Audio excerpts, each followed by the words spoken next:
Bang, kalau bisa Pak Luhut menyampaikan sepatah dua kata. Apa? Oh, Pak Prabowo. Sebetulnya begini Pak Prabowo, saya itu SMS ke Pak Prabowo.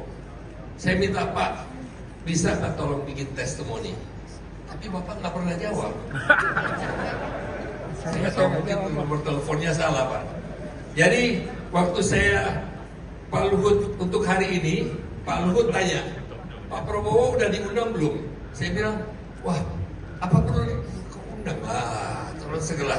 Jadi Pak Luhut mengatakan, undanglah Pak Prabowo sekarang ya. Sekarang mungkin memberikan testimoni sekarang begitu.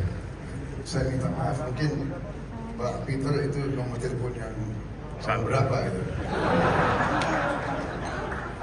Saya ini takut disadap, jadi telepon saya ganti-ganti terus.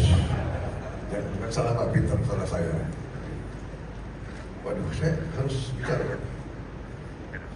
Saya ini susah kalau bicara tentang Pak Luhut karena beliau mantan komandan saya. Jadi di tentara itu once a commander, always a commander. Jadi kalau beliau panggil saya langsung sikap sempurna. Jadi kita punya riwayat yang panjang. Kita dari muda, beliau termasuk yang pelonco saya. Saya masih ingat, mungkin Pak SBY juga ingat, saya pernah bersila di hadapan beliau. Beliau kasih saya getuk. Itu waktu beliau pelonco saya, dan seterusnya.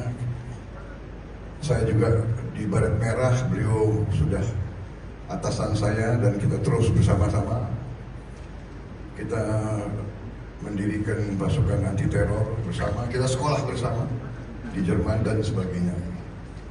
Dalam perjalanan memang kadang-kadang kita baru sadar sekarang bahwa pasukan tempur itu memang dibentuk dan diseleksi. Orang-orangnya diseleksi yang punya sifat-sifat, bisa dikatakan sifat-sifat alfa, sifat-sifat kita dibentuk sebagai jagoan-jagoan.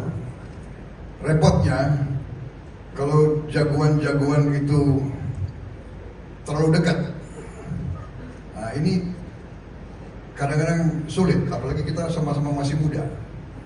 Tapi saya sadar waktu itu karena saya sering bicara sama Pak Luhut, Bang, kita ini ya kan, sebetulnya nggak boleh terlalu dekat, Bang.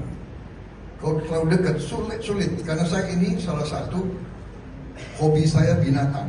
Jadi saya ini mendalami sifat-sifat binatang-binatang yang hebat. Seperti contoh kuda yang hebat, kuda jantan itu tidak bisa terlalu dekat, pasti dia tabrakan. Padahal kuda itu tidak ada masalah saingan karier, saingan jam, tidak ada. Hanya sifatnya itulah. Jadi saya bilang, Bang, kita ini kalau jauh kita rindu, kalau dekat kita ini susah bekerja. Kan begitu. Sampai orang menjuluki kita Tom and Jerry. Saya nggak tahu dari mana Tom and Jerry. Tetapi dalam saat-saat kritis orang tidak tahu kita selalu berhubungan. Dan dalam saat-saat kritis kita selalu memilih mengutamakan merah putih di atas segalanya. Mengutamakan kepentingan bangsa dan rakyat. Saya tahu itu dari beliau dan beliau itu tahu dari saya. Jadi kadang-kadang nggak boleh diceritakan di umum, nggak enak begitu Pak ya.